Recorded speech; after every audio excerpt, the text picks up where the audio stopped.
that in other entertainment news, the Tim Allen comedy Last Man Standing is being canceled by ABC after 6 seasons on TV.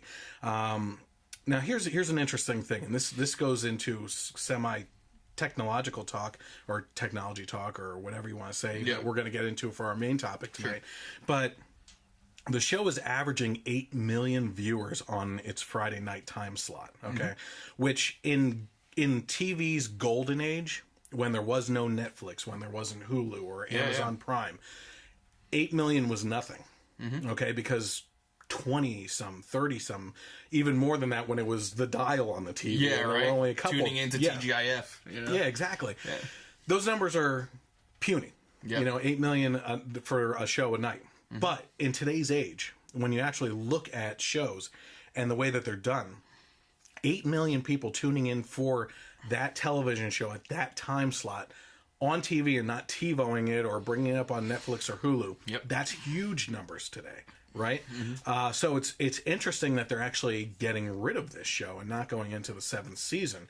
Do you ever watch Last Man Standing? I've seen a few, yeah. It's great. Yeah. It's actually one of my family's favorite shows, and it's one that we know is safe to watch around the kids, you know, because nothing is anymore. Yep. I mean, it's pretty disturbing. Actually, and maybe I can bring this up here.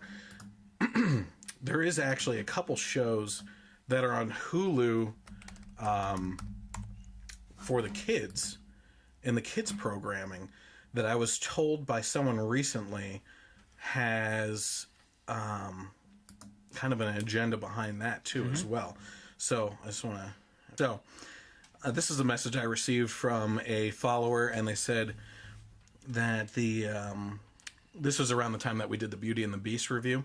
She said, we all know about Disney's Beauty and the Beast trying to include the LGBT views, but today I saw Hulu has 2 kids cartoons in the 2 to 4 age group that are LGBT. Rosaline and The Bravest Knight Who Ever Lived are both include this type of agenda.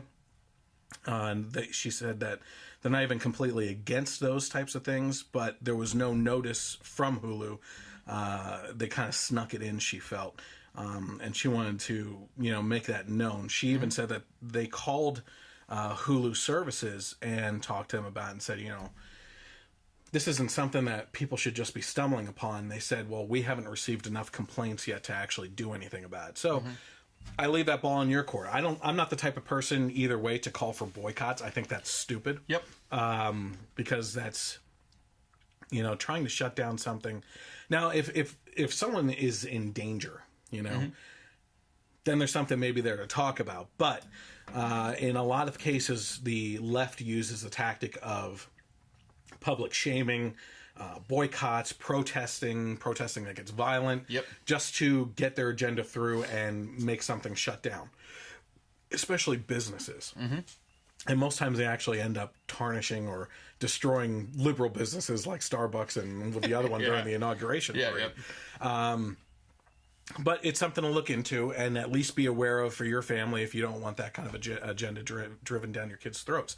Now, for me, I'll be honest with you. I don't want a kids show that's for the ages of 2 to 10 having any heterosexual relationships. That's exactly what I was thinking. There's really no need at that age for there to be a romantic component to your cartoons. You know what I mean? I have 3 daughters I got to worry about, in their teenage years with batting guys away from. I don't need them putting in their head already that they should be looking at boys in a sexual way or anything. So let alone a different agenda being driven down. Just leave it out.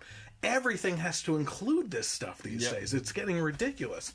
Well, let me ask you this. Now that the ABC is canceling Last Man Standing, have you ever seen the show on Netflix called The Ranch? No. You have to watch that. And if there's two conservative shows that are absolutely hilarious that you have to see if you enjoy that type of entertainment, because, well, let me just get into it. You have to watch Last Man Standing. And you have to watch The Ranch on Netflix, which actually has Ashton Kutcher. Okay. And the other curly-headed guy from that 70s show. Oh, Masterson? Isn't it Danny Masterson or something like that? Yeah. So he's in it, and then there's this old guy that plays their father that has like this deep voice, but he is probably the funniest character on there. Yep. But that being said, in regards to Last Man Standing, the reason why that show is actually so great is because I saw someone point out earlier today, it's not a conservative comedy, right? Yeah. Tim Allen is a patriarch of the family and has conservative views, but for every time that he belts out a conservative view, like his liberal daughter or liberal son-in-law or someone that's around the vicinity like belts back a liberal point of view. Yeah, yeah. You know, so it actually equals out, but he's the main character, so people see it as a conservative comedy. But it's absolutely hilarious.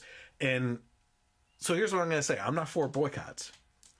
But I think there needs to be a bigger outcry over Last Man Standing being canceled by ABC, because I'm seeing huge outcry of support for this show already on Twitter and everything else. And I think that everybody should kind of chime in that this is actually a great show. It's a great family show. And even within situations where the liberal family members are involved, it's always teaching life lessons. And bringing the family back together. Every family has their dysfunctions and everything. Yeah, sure. But in the end, they show resolution to it. Yeah, and if there's enough of a response from the people that watch it and their friends and family as they spread it around online and things like that, I mean, shows have been revived after being canceled.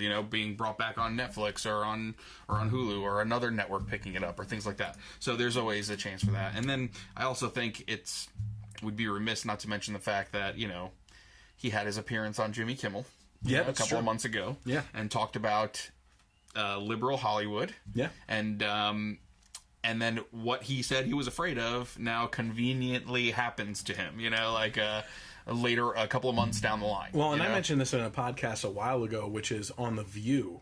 Whoopi Goldberg had gotten into a spat over the whole Meryl Streep thing. Yeah. I believe it was over that. And she was talking about how someone went off on Meryl Streep about, how Hollywood fosters or, takes care of their liberal actors. But the second you step out as a conservative actor, they bombard you and get rid of you. You're blacklisted in Hollywood and everything. And there's actually a group in Hollywood called the Friends of Lincoln. Yeah, I've heard of them. Yeah, or Friends of Abe. Yeah, it's like an underground. It is. They get secret together. Society almost. Yeah. And it's conservative actors and actresses that come together and support each other, and actually, get off set and can blow off steam on, conservative issues and everything. But, Whoopi Goldberg was saying that how dare someone compare the struggles of actors and actresses that may be conservative. She said, who was it too? Now I'm having a hard time thinking about it. But she said, to say that conservative actors don't get jobs in Hollywood anymore. She's like, who's that guy? And she's going through, and they finally say it, but it took a minute. And you're like, the reason why you don't know his name is because he's been blacklisted. Yeah, right. He only shows up in conservative-directed films anymore. You have John Voight. John Voight is one. Gary Sinise, Sylvester Stallone. Yep. I was just talking about this with my dad at dinner tonight. He's saying it's almost like the only conservative actors you see in Hollywood too are older. Older guys, people that have such an established that have lived some life list, of on their IMDb, that they are guaranteed to get a job no matter what, because people will pay to see them, so they know if they can be. If a director knows or a producer knows if they can put them into a role, they're going to get an audience to bring them in. They're going to make money on that film. But Clint Eastwood, absolutely. Yeah, Clint Eastwood's a big one. So. On the Ranch, though, that's on Netflix. And just to let you know, catch up now, because on June 16th, the third season of that comes out. And I guarantee you it's a show that you will binge watch. Yep. It is absolutely not one that's family friendly, though. Okay. I'm going to tell you that right now. Yeah, gotcha.